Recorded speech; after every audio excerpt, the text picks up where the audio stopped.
LiberalViewer presents. So, welcome to the June 10th edition of LiberalViewer Sunday Live Clip Roundup. Thanks for joining me. I picked out the weekend's 10 best, most newsworthy clips for what should be a really informative, educational, fair use media criticism and political analysis show for you all tonight. The political comedy source will be from HBO's Real Time with Bill Maher last Friday. Plus, I'll have my usual clips from the Sunday morning news analysis shows from the big five corporate outlets of ABC, NBC, CBS, CNN, and Fox News, the so-called corporate media here in the United States. But for the second time in the last couple months, no Meet the Press, even though they say if it's Sunday, it's Meet the Press. French Open tennis preempted Meet the Press this week, so there will only be 4 corporate outlets. You can see the topic I'm covering in the title listed down below. Trump blames Canada. I will also have a little bit of coverage of the upcoming summit in Singapore between Donald Trump and Kim Jong-un, the leader of North Korea. There was a lot of preparatory news, no real news there yet, but the big news over the weekend was the G7 summit and the way Trump especially took on Justin Trudeau of Canada. You saw last week I played a Justin Trudeau clip where he mentioned that the national security basis for the tariffs that Donald Trump is imposing on Canada is kind of a bogus reason for imposing those tariffs. And that is what turned out to be one of the reasons the G7 communique blew up. But before I get to the actual news summaries, and I'll show you exactly what Justin Trudeau said that Donald Trump and Donald Trump's minions said was so unbelievably backstabbing and betraying, and it's kind of a ridiculous reaction from the Trump administration. But there was definitely foreshadowing of it on Friday on Bill Maher's monologue. It was actually fairly prescient. There's a good news summary, good context for the Trump versus Canada blow-up that eventually happened. And you'll see Bill Maher even provides a reference to the War of 1812 that didn't make it into any of the actual news summaries. So here's a little over 2 minutes from Bill Maher's monologue last Friday to set up the topic over here. And I know why you're happy. It's not me. It's because Trump's out of the country. Yeah, he went to the big G7 meeting every year, our allies in Canada, and he didn't want to go. And they didn't want him there, but he went right on schedule. The turd showed up in the punch bowl. And when he arrived at the border, the Canadians, they wanted to give him a little taste of his own medicine, so they separated him from his daughter.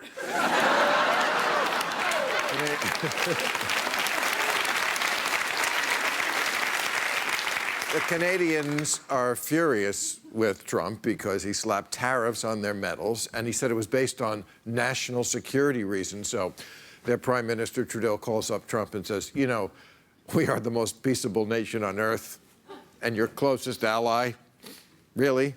National security reasons? And Trump says, this is not the joke part. This is what he really said. Trump said, didn't you guys once burn down the White House? And Trudeau says, are you referring to the War of 1812? And Trump says, maybe. When was it? But yeah, in 1812, the British burned down the White House. Trudeau tells him, he says, look, we weren't even a country in 1812. Who told you that? And Trump said, Frederick Douglass. So he's there now, in keeping with his new wonderful tradition of alienating the countries who we share our values with. He argued with them that Russia should be there. And they said to him, you're here, what's the difference?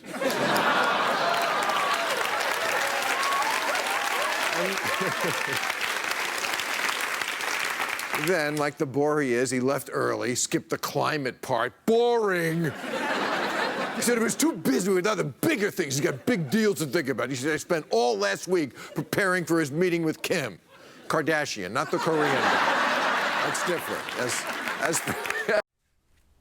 And then if you want to keep watching the Bill Maher monologue, as usual, down in the video description, there's a link to the entire monologue, and Bill Maher covers the possibilities from the North Korea summit. That's what actually a bulk of the coverage on all the Sunday morning news analysis shows was centered around, most of them were reporting from Singapore, and it was almost like, I don't know, it was like, it wasn't really news because they haven't really made any news. It was like news foreplay. I don't know. It was like news hype. I don't know. However you want to, that's why I didn't really cover the upcoming North Korea summit, and I decided to just cover this blow up from the G7. And most of the news coverage, except for Fox News, which I'm going to compare news summaries from the 4 outlets that had news programs this morning. The other 3 outlets definitely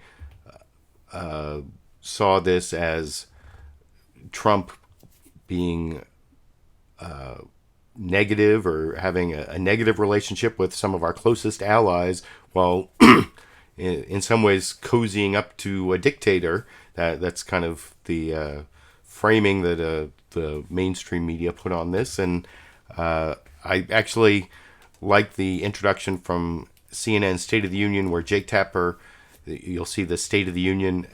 Before I gave the title for this week's program as Trump Blames Canada, I was actually thinking of doing something like Trump's America First or America Alone or something, because it seems like America First is really America Alone based on what's been going on with the G7, and especially his inexplicable suggestion to add Russia back in. That'll be the little bit of coverage of the Russia collusion story will be in the last 2 clips about why it is that Trump possibly wants to add Russia back into the G7, making it into the G8. But anyway, the first news summary, CNN State of the Union, where the state of our union is going solo.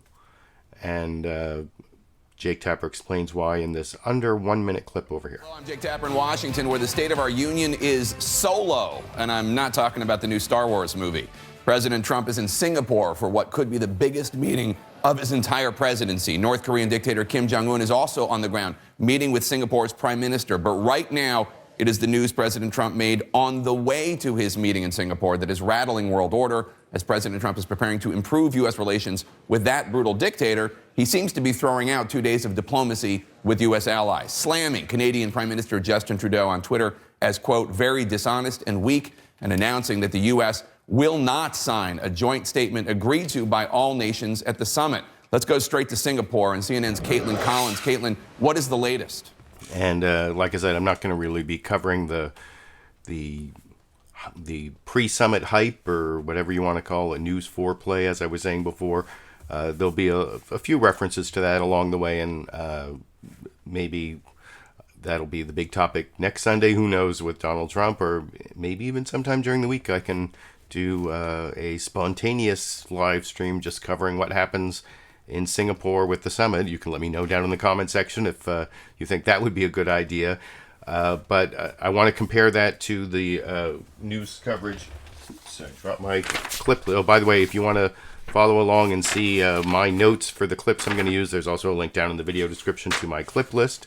I've noticed I got a couple super chat contributions already, just with thanks from a couple of my regular viewers, and is that for starting on time? I rarely start on time, and I started right on time today, so maybe that's what the thanks are for. But you'll see that George Stephanopoulos is live from the Singapore summit and does some hype about the Singapore summit, but then goes into the mainstream media trope I was telling you about before, about reaching out to an enemy but breaking from some of our oldest allies. This is a little under 2 minutes from ABC's This Week with George Stephanopoulos. George Stephanopoulos reporting from Singapore, like all the news shows this morning. Over here. From Singapore, where the world will soon see something that's never happened before. A sitting American president face to face with the leader of North Korea. 2 unpredictable men making an unprecedented choice. The fallout from this summit will be felt across the region, around the world. The outcome is anyone's guess. As you can see, it is Sunday evening here in Singapore. Exactly 36 hours from the moment Donald Trump and Kim Jong-un will shake hands and begin their talks. And the president landed here just moments ago. You see him there stepping off Air Force One. He says he feels good about what's coming next. This was just hours after Kim Jong-un. You're going to see him there as well, welcomed by Singapore's Minister of Foreign Affairs. And this already secure country locked down even more, teeming with security. The president has acknowledged this is unknown territory, but he's arriving here with high hopes. I really feel confident. I feel that Kim Jong-un wants to do something great for his people, and he has that opportunity, and he won't have that opportunity again. This is a great opportunity for peace, and lasting peace, and prosperity. But Trump is reaching out to one of America's longest-standing enemies after a dramatic break with our oldest allies. He left the G7 summit in Canada early after tough threats on tariffs and trade. That photo released by German Chancellor Angela Merkel captures the tension in the room. And Canadian Prime Minister Justin Trudeau promised a fight ahead.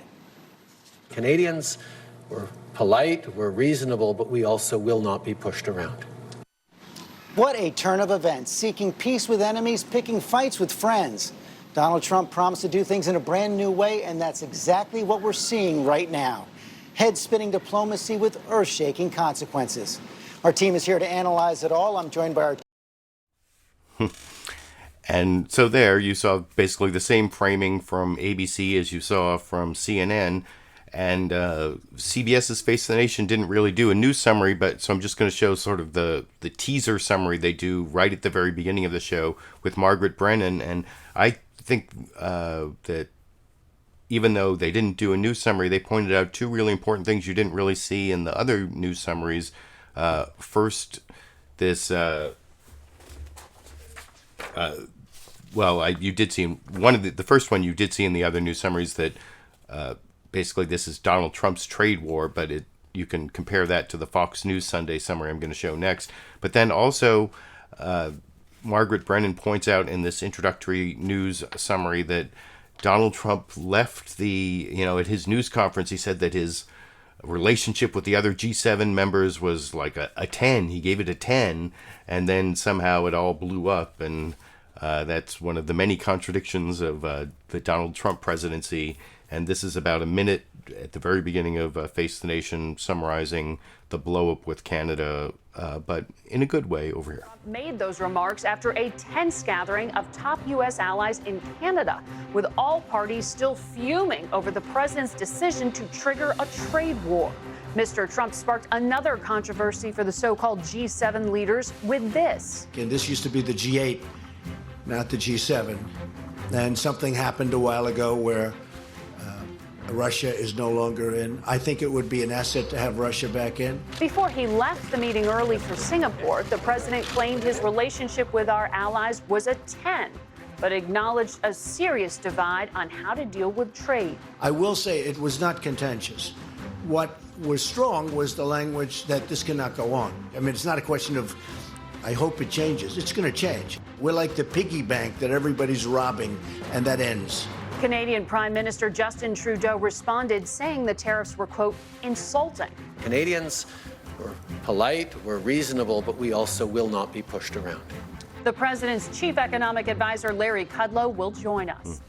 And I'll have a Larry Kudlow clip, not from Face the Nation, but from CNN State of the Union, right? But you notice that the one criticism I have of Margaret Brennan's introduction there is she's talked about Justin Trudeau saying that the tariffs are, quote, insulting, which it wasn't actually the tariffs, it was the reason that Trump gave for the tariffs, which was this whole idea that Canada is a national security threat to the United States. He used this national security rationale. Remember last week I pointed out, if you look at your Constitution, Article 1, Section 8 gives Congress duties, imposts, taxes, and in there it gives Congress the power to impose all those things, which includes tariffs. But Congress passed a law that gave the president the power to institute these tariffs for national security reasons, and Trump is, flexing his executive authority and using what's pretty much a bogus reason. So that was the reason, and Margaret Brennan said, quote, that tariffs are quote, insulting, which is better than this Trump tweet I'll show you in just a minute. But before I get to that, I want to compare all those news summaries to the Fox News Sunday introductory news summary, where they talked about the possibility of a trade war, but didn't pin it on Donald Trump like Face the Nation did there. And I think they set this up in a way that is much more favorable to Donald Trump in the 35-second intro on the blow-up with the G7 over here. Then the president's other summit this week, confronting close allies angry after he slapped stiff new tariffs on their exports. We're like the piggy bank that everybody's robbing, and that ends. We'll ask White House trade advisor Peter Navarro what are the chances to head off a trade war, and about the president's surprising call to bring Moscow back into the G7. I think it would be an asset to have Russia back in. I think it would be good for the world. All right now on Fox News Sunday. So you can see there, Fox News Sunday said maybe we can head off a trade war, and that they didn't really pin the trade war on Donald Trump, and used the piggy bank quote, but not really showing anything about Justin Trudeau's response. And I promised to show you these tweets here. These are the actual tweets from Donald Trump here. The top one is later chronologically, because I took these right off of Donald Trump's Twitter feed. And you'll see in the top one there, Donald Trump says that Justin Trudeau of Canada acted so meek and mild during our G7 meetings, only to give a news conference after I left saying that, quote, U.S. tariffs were kind of insulting. And then he says very dishonest and weak later, but U.S. tariffs were kind of insulting is in quotes there. That is a totally dishonest quote from Donald Trump. That is not what he said. And as I promised, I'm now going to show you the actual 1 minute 40-second clip from Justin Trudeau's news conference. You can watch the entire news conference at a link I put down in the video description. This comes from CBC, Canadian Broadcasting Corporation, and it's available. The whole thing is available from CBC in a free YouTube video. I actually shrunk this down into the YouTube player so you can watch it, and you'll see that this quote, U.S. tariffs were kind of insulting, unquote, never appears Prime Minister, in the Justin Trudeau clip. And I'm showing this first, and then I'm going to show Larry Kudlow's response, where he calls this backstabbing. He says that Trudeau is firing bullets, and compared to things Donald Trump says every single day, this is like the most mild Canadian polite rebuke of Donald Trump you can possibly imagine.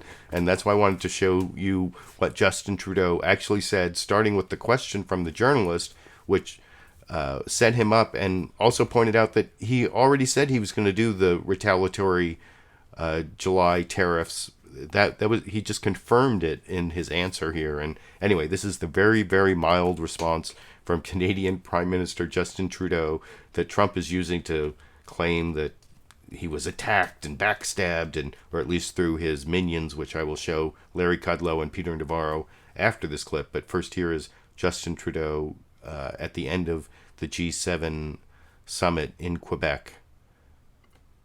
Prime Minister, a follow-up, though, on the two sort of specific threats from the president today, saying that he would cut off trade with countries that don't do what the Americans want them to do, and that if you retaliate on steel and tariffs, as you plan to do on July 1st, that you're making a mistake. So how seriously do you take that threat, and does that change your plans to go ahead with the retaliatory tariffs? I highlighted directly to the president that Canadians did not take it lightly.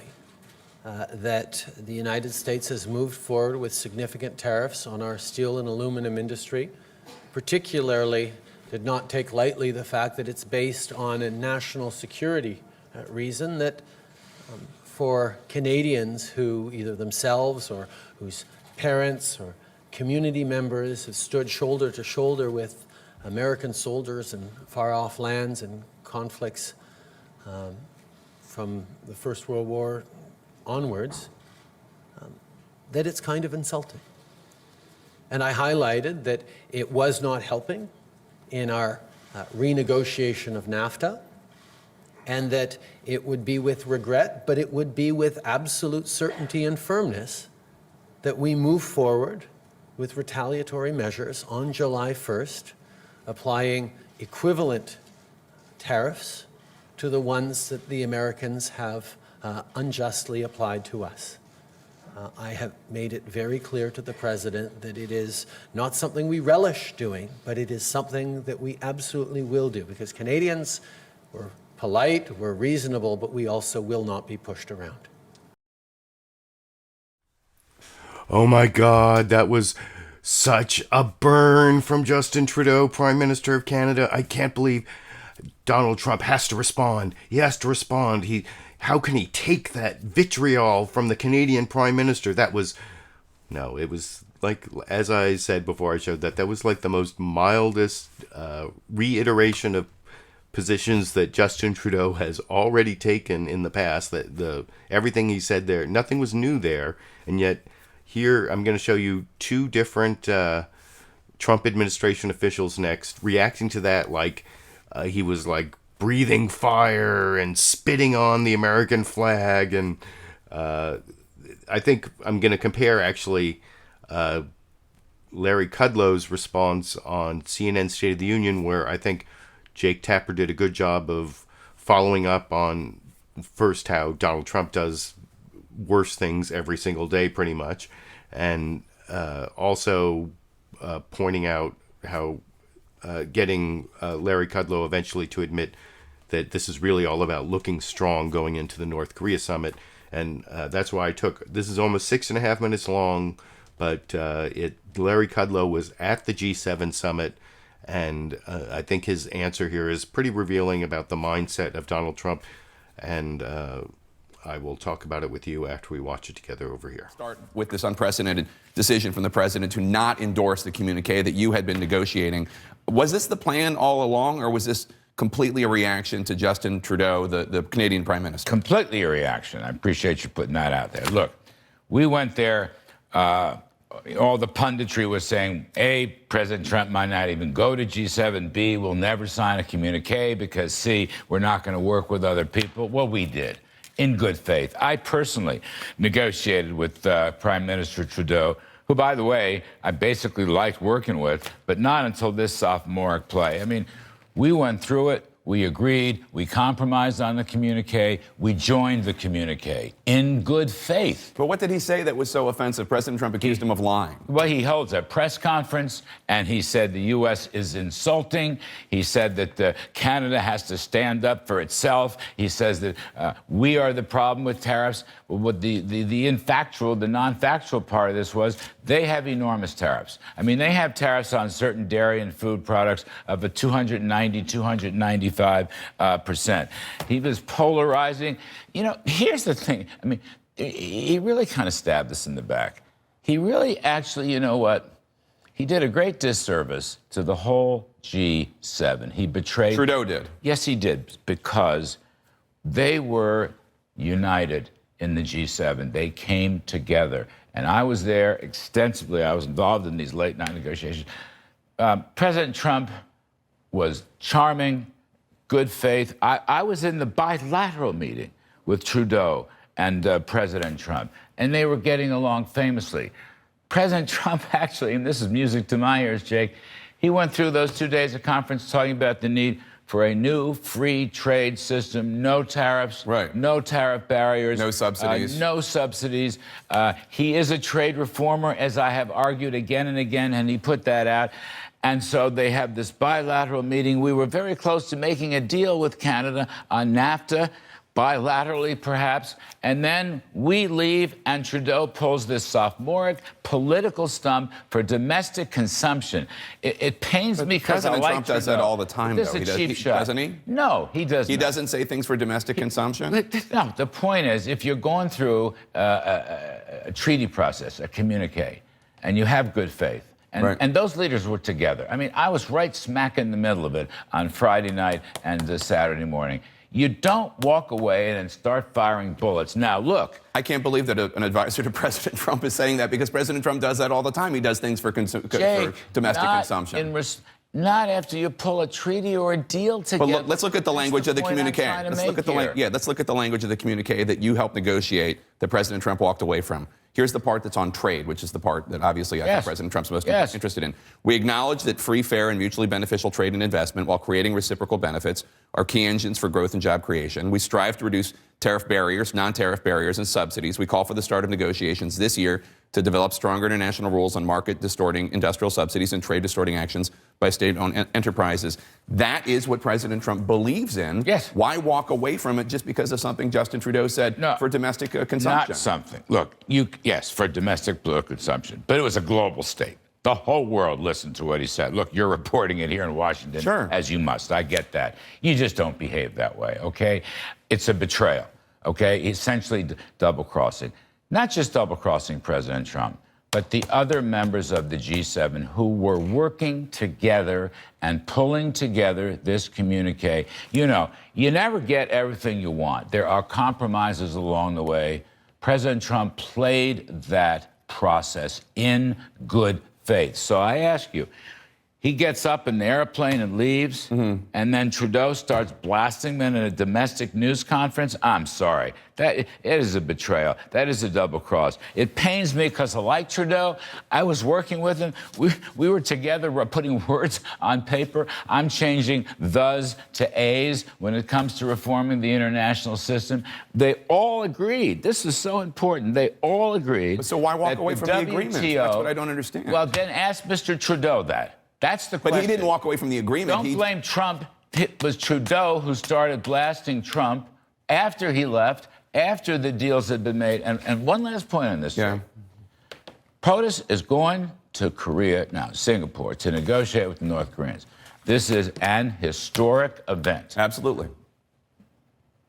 Good things, wonderful things could come out of it. We all hope so. Absolutely. Right. Thank you. Now, POTUS is not going to let a Canadian prime minister push him, POTUS, around President Trump on the eve of this. He is not going to permit any show of weakness on the trip to negotiate with North Korea, nor should he. So this was about North Korea? Of course it was, in large part. So because Trudeau said that as Trump was going to Singapore. Well, you know, one thing leads to another. Oh, I see. Okay. They are all related. We had done our work in Quebec, north of Quebec. We did our work. We worked with the Western Alliance, pleased to do so. We get on the plane, and then this guy, Trudeau, starts blasting us. So what's key here? Kim must not see American weakness. It's that short. And you know, Jake, you've covered the beef for so long. How many times has President Trump said, if you hit me, I'm going to hit you back, okay? Right. And this is a case where Trudeau, it was like, I don't know, pouring collateral damage on this whole Korean trip. That was a part of Trudeau's mistake. Trudeau made an error.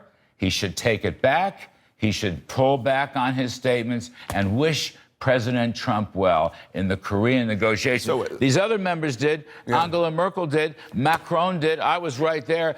Theresa May did. Okay, so and all of a sudden, he went rogue. I'm seeing what you're saying here, that this had to do with North Korea. In large part is what Larry Kudlow was saying there at the end when I cut off the clip, and that, I mean, Jake Tapper explicitly emphasized that part of Larry Kudlow's interview. Larry Kudlow was also on CBS's Face the Nation. Margaret Brennan didn't, while Larry Kudlow was there, get him to say yes. This was mainly about Trump trying to, you know, look tough as he goes to negotiate with Kim Jong-un, the leader of North Korea, at the Singapore summit. And it wasn't really about Justin Trudeau at all. He was, you know, he's not going to take any guff from the Allies when he's going to represent the Western world. And that was a pretty, as I said before, I showed the Justin Trudeau clip, which you may want to go back and watch again before the Peter Navarro clip I'm about to show, because I think that was the Trump administration, through Larry Kudlow in that clip and in the Peter Navarro clip I'm about to show, totally mischaracterized what it is Justin Trudeau said. I showed you the entire, minute and 40-second tirade from Justin Trudeau against the United States. It wasn't a betrayal, backstabbing. It was, compared to some of the things Trump does, it was ridiculously mild, which is something that Jake Tapper pointed out there. Not something that Chris Wallace on Fox News Sunday really points out to Peter Navarro, the White House economic advisor. I think that Chris Wallace is a lot easier on Peter Navarro than Jake Tapper was on Larry Kudlow. Like I said, doesn't bring up how Donald Trump is much nastier to people all the time. Doesn't really, I'll show the clip. This is almost as long. This is 5 minutes, 45 seconds. That last one was almost 6.5 minutes. This is sort of the softer version, the Fox News version of that same questioning of a different White House economic advisor. That Larry Kudlow is he's like chief of the Economic Policy Council. It's down in the video description if you want to know Larry Kudlow's actual title. But here's Peter Navarro, who's another wacky Trump economic advisor trying to totally overhype the attack from Justin Trudeau in the clip I previously showed. And Chris Wallace much more lets him get away with it, I think, over in this clip. Trump traveled to Asia. He faced other world leaders at the Group of Seven Economic Summit in Canada. Allies that are upset over new tariffs he's imposed on steel and aluminum imports. Joining us now, one of the architects of that controversial plan, White House trade advisor Peter Navarro. Mr. Navarro, the summit ended with a nasty dust-up between President Trump and Canadian Prime Minister Trudeau. He held a news conference after the summit in which he said Canada will retaliate for tariffs that the U.S. has imposed on Canadian aluminum and steel. Here is Trudeau. We move forward with retaliatory measures on July 1st, applying equivalent tariffs to the ones that the Americans have unjustly applied to us. Canadians were polite, we're reasonable, but we also will not be pushed around. Well, President Trump responded with this tweet while flying here on Air Force One to Singapore. Trudeau of Canada acted as so meek and mild during our G7 meetings, only to give a news conference after I left. Very dishonest and weak. Question, Mr. Navarro, is that really how we want to deal with our second biggest trading partner? Chris, there's a special place in hell for any foreign leader that engages in bad faith diplomacy with President Donald J. Trump and then tries to stab him in the back on the way out the door. And that's what bad faith Justin Trudeau did with that stunt press conference. That's what weak, dishonest Justin Trudeau did. And that comes right from Air Force One. And I'll tell you this, to my friends in Canada, that was one of the worst political miscalculations of a Canadian leader in modern Canadian history. All Justin Trudeau had to do was take the win. President Trump did the courtesy to Justin Trudeau to travel up to Quebec for that summit. He had other things, bigger things on his plate in Singapore, where you are now, Chris. He did him a favor, and he was even willing to sign that socialist communique. And what did Trudeau do? As soon as the plane took off from Canadian airspace, Trudeau stuck our president in the back. That will not stand. And as far as this retaliation goes, the American press needs to do a much better job of what the Canadians are getting ready to do, because it's nothing short of an attack on our political system, and it's nothing short of Canada trying to raise its high protectionist barriers even higher on things like maple syrup and other goods. Mr. Navarro, I got a lot to talk to you about, but I do have to press this. You used some very strong words. Stab in the back, special place in hell. You said that came from Air Force One. Are those the views? Are those the words of the president? Those are my words, but they're the sentiment that was on Air Force One after that. Look, Chris, this was just wrong what Trudeau was doing. The Canadians are totally bungling our trade relationships, and it's due to their leadership. Take NAFTA, for example. We'd have a deal. We'd have a great deal with NAFTA by now if the Canadians would spend more time at the bargaining table and less time lobbying Capitol Hill and our press and state governments here.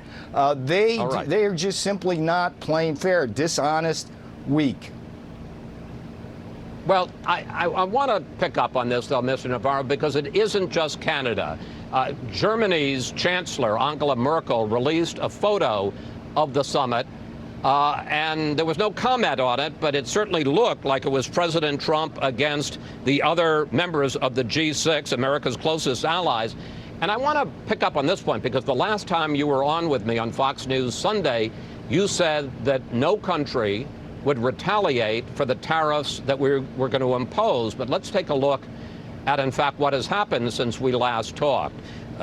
Canada has announced tariffs on $13 billion in U.S. goods. The European Union will impose tariffs on $3 billion in American products. I understand, sir, that the objective of the president's trade policy, with your advice, some would call it a trade war, is to get the other countries to lower their tariffs on us. But hasn't the practical effect been to get them to raise their tariffs on our products? So one of my favorite quotes of this president happened just yesterday when he said, "We've been the piggy bank for the world, and that's got to stop." If you look at Angela Merkel's Europe, you see a continent where we run a $151 billion trade deficit in goods every year. Germany has tariffs on autos 4 times higher than our tariffs on equivalent German imports here, and they sell us 3 times as many cars as we sell them. So on the issue alone, we have allies strategically, but when it comes to these trade disputes, these allies basically are robbing us blind. The president is not going to put up with that. And in terms of this retaliation, I want to get back to the Canadian miscalculation here. The Canadians, because this speaks to your retaliation. I don't mean to interrupt, but I do want to move on because we've got limited time, and I've got some other questions, because the president also shocked the allies. And then Chris Wallace actually goes on to ask Peter Navarro about adding Russia back into the G7 to make it the G8 again. And that's going to be kind of the part of the next, the topic of the next 2 clips. The other thing I wanted to point out, you saw at the beginning of that clip that Chris Wallace showed one of these Trump tweets that I had previously shown you, the top one, and they had part of it highlighted in yellow, and they did not have highlighted the dishonest quote from Donald Trump, the quote, "U.S. tariffs were kind of insulting," unquote, which, as I showed you earlier, was not something that Justin Trudeau actually said. So I don't know. I'm a stickler for not putting things in quotes if they aren't actually quotes. That's something that's one of my pet peeves, and no one really pointed out how dishonest that quoting was in Donald Trump's tweet, and that was something that was in that last clip I wanted to point out. And you also noticed that Chris Wallace let Peter Navarro get away with saying that the joint communique that the United States was supposed to sign on to was socialist.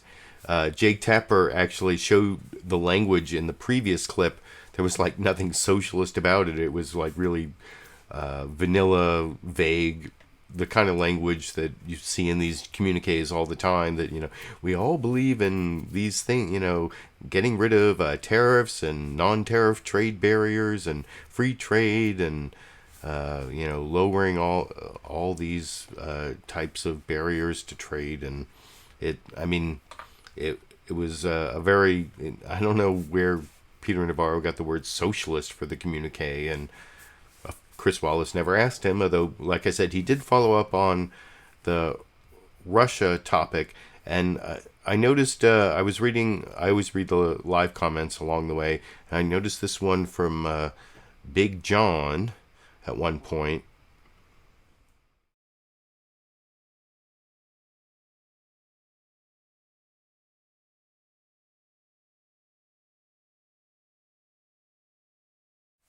So both the points that Big John made there, that Trump's base is anti-globalization, and that the issue of Trump inviting Putin back into the G8, come up in this next clip. That's why I wanted to show that comment from Big John earlier. Especially the first one, Lindsey Graham kind of agrees with what Big John said, and I think it's definitely true that Trump played into this anti-globalization part of the Republican Party, and he's made that the Republican Party. You know, Republican Party used to be the free trade party. Democrats were also, you know, especially the corporatist side of the Democratic Party was also for free trade. And it was kind of surprising that both Hillary Clinton and Donald Trump came out against the Trans-Pacific Partnership and, you know, fair trade instead of free trade, just because there's a question as to whether free trade is even American.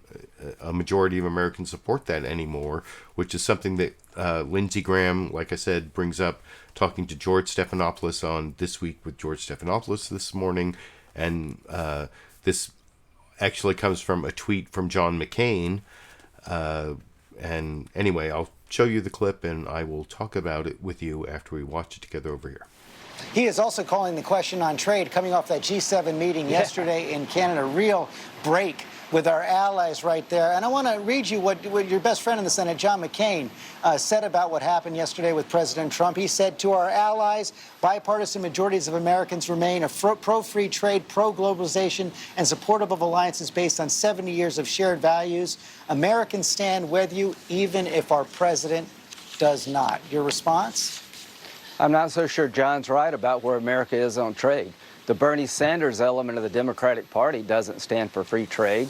Hillary Clinton said she would get out of the Trans-Pacific Partnership if she had become president. There's a movement in our party that Trump seized that got him the nomination and eventually become president of the United States. So I'm not so sure a majority of Americans believe that globalization and free trade is in our interest. I believe that. John McCain believes it. But the reason we're having these problems here at home, Brexit, Italy, there's a movement all over the world to look inward, not outward. And I think it's a mistake, but I'm not so sure most Americans agree with John McCain and Lindsey Graham. We also saw the president of the G7 suggest again that it should become the G8, that Russia should be invited back in. That drew a sharp response from Senator Bob Menendez. He's coming up next on this program, top Democrat on the Foreign Relations Committee. He says it proves that Putin's interference in our election is the best investment he ever made.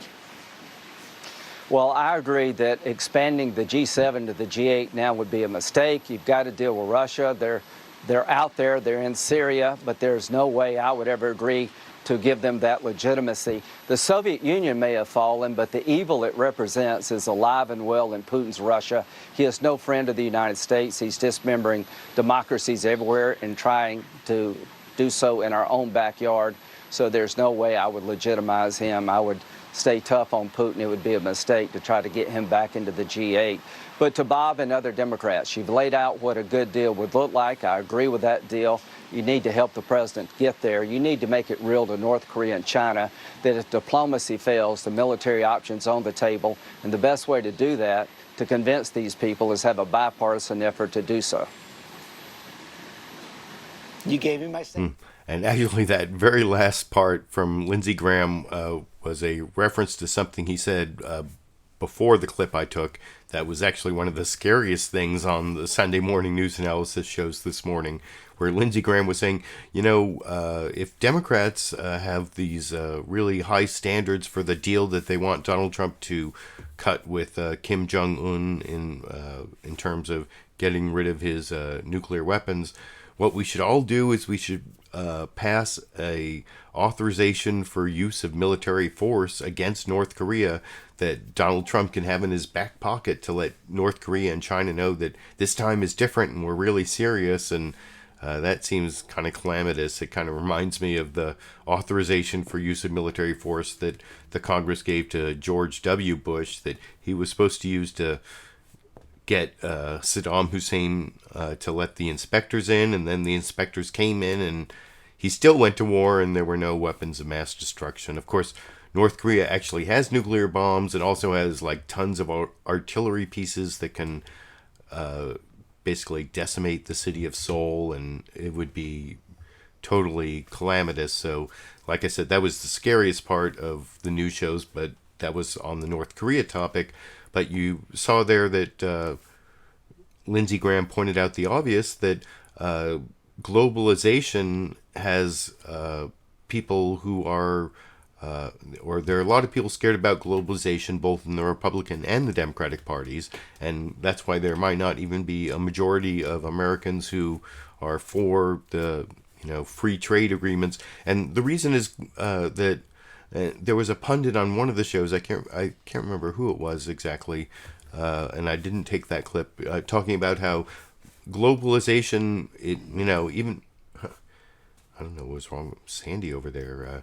Just let out a groan, but and I will have a bonus Sandy clip at the end for the Sandy fans out there. But globalization, I'm sorry, I'm getting distracted. Globalization and free trade are generally good things in the abstract, but because corporations, that's what this pundit was saying, but it's really capital is a lot more mobile than labor.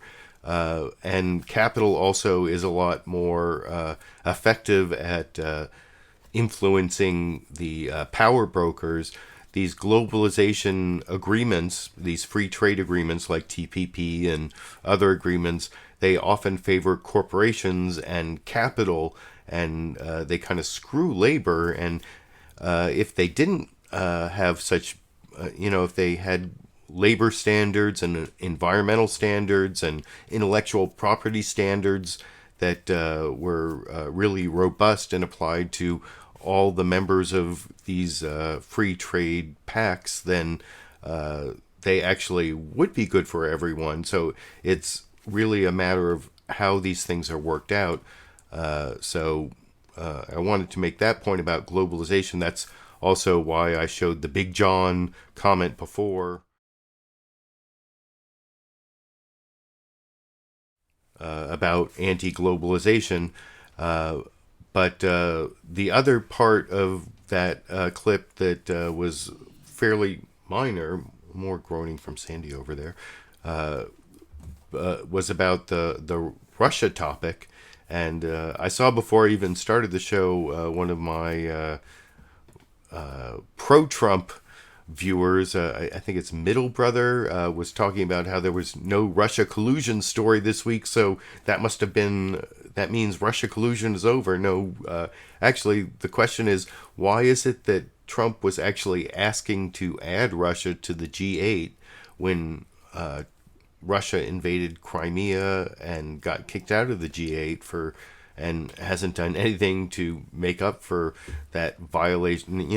I was just talking about the invasion of Iraq earlier. So, I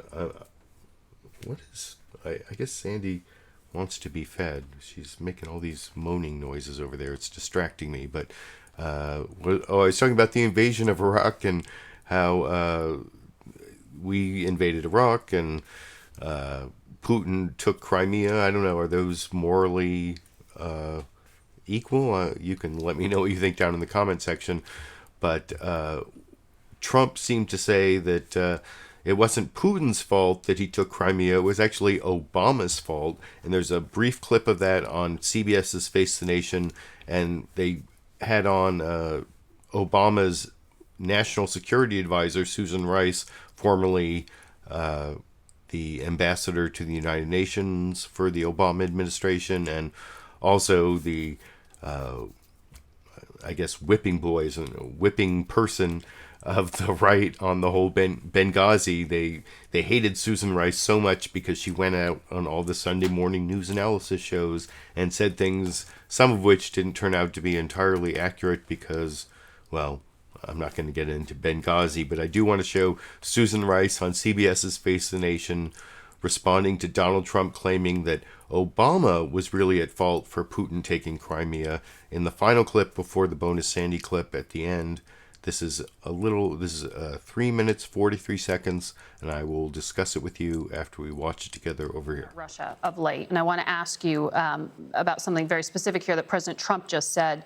He is calling for Russia to be readmitted into the G8, which, of course, was pushed out of during the Obama administration because of their intervention in Ukraine, seizing Crimea. Of Ukraine and annexation of Crimea. Yes.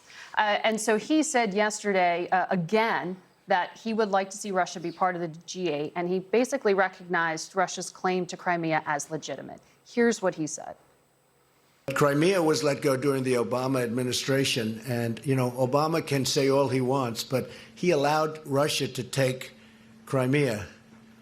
I may have had a much different attitude, but so you'd really have to ask that question to President Obama. Why did he do that? Why did he do that? Would you like to respond? It's a disgraceful statement. The fact of the matter is Russia had invaded Georgia. It then invaded Ukraine. We rallied the entire European Union and many other partners to impose tough sanctions on Russia for its annexation. We supported the Ukrainian government to build up its defensive military capacity. And along with our G7 partners, we agreed that Russia should no longer be part of this community of the G8. He seems to be saying, but Russia still, it was a fait accompli. Well, that's outrageous. I mean, the United States has long upheld international law. This was the most brazen violation of another country's sovereignty that's occurred in recent years. For the President of the United States to blame his predecessor rather than to understand that Russia is our adversary. Russia has taken on behavior that is absolutely reprehensible, including being responsible for shooting a civilian aircraft out of the skies and killing hundreds of people. For the President of the United States to suggest that all is forgotten, that doesn't matter, that we are fine with one country annexing another country's sovereign territory and we should just welcome them with open arms back into a community of democracies is outrageous. It's interesting that this Russia policy has made some unusual bedfellows. In fact, Senator McCain tweeted yesterday rebuking President Trump, saying, "To our allies, bipartisan majorities of Americans remain pro-free trade, pro-globalization, supportive of alliances based on 70 years of shared values. Americans stand with you, even if our president doesn't." He's commenting on what he was upset with the president's rhetoric at the G7. Are you surprised to find yourself in agreement with Senator McCain? No, there have been other occasions when I've agreed with Senator McCain and occasions when I've disagreed, but he is absolutely right. The United States, our leadership in the world, our national security has long depended on having close and unbreakable bonds with our closest allies. The G7 partners are our closest allies in the world. We share values, we share interests, we share security. And for the President of the United States to walk into that session and to essentially blow it up and disrespect our allies while embracing Russia and giving benefits to China, countries that are not our allies, and in the case of Russia, indeed our declared adversary, is very worrisome and very destructive. And it leaves the United States isolated in the world and our allies wondering if they can count on us and we on them. Ambassador Rice, thank you for joining us. I wish that Susan Rice was still our national security advisor instead of John Bolton. Do you hear that? You hear the moaning? I need to feed Sandy. I'm going to finish up here real quick and feed Sandy in just a minute. I saw some free Sandy live comments earlier. And before I get to the bonus Sandy clip, I did want to thank my Super Chat contributors. I noticed at the end I actually got some Canadian dollars, since this is the Trump blames Canada subject or topic for, and then there was some Argentine pesos, some euros, some dollars. So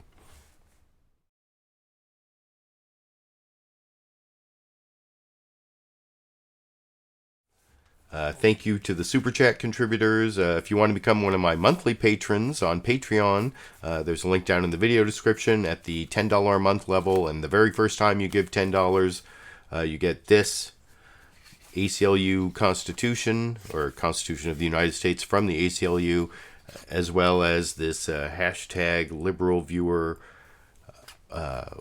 weatherproof vinyl sticker at the $5 level, just the sticker. Actually, for $30 for 1 month, you can get one of these, one of the few remaining hashtag LiberalViewer candles.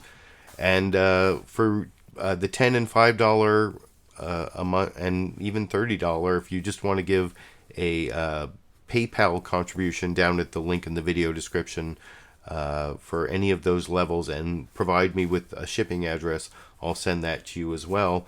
So I hope you appreciated the clips I picked out. I promised the bonus Sandy clip. This is when I got Sandy to finally lie down to get ready for the Blame Canada edition of and that's also, of course, a South Park reference. I've been a South Park viewer since the very beginning, and I've seen every South Park episode, so I deserve to use Trump Blames Canada in the title today. And here's Sandy getting ready for the show.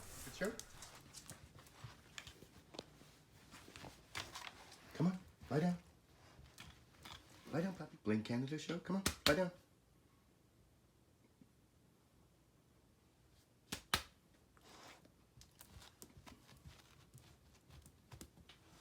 Oh yeah, that's a good puppy.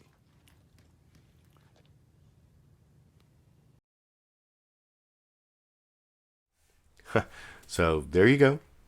That's the bonus Sandy clip. I hope you appreciated all of the clips I picked out on the Blame Canada topic. Maybe I will have time to put together some sort of North Korean or Donald Trump and Kim Jong-un summit in Singapore on the North Korean nuclear issue. We'll see how that all turns out.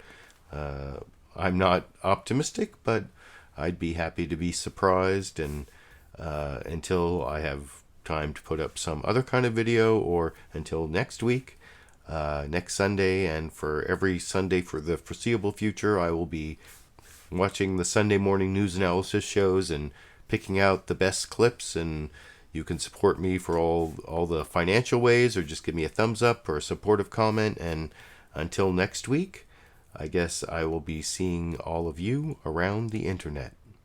Okay, Sandy, ready to be fed?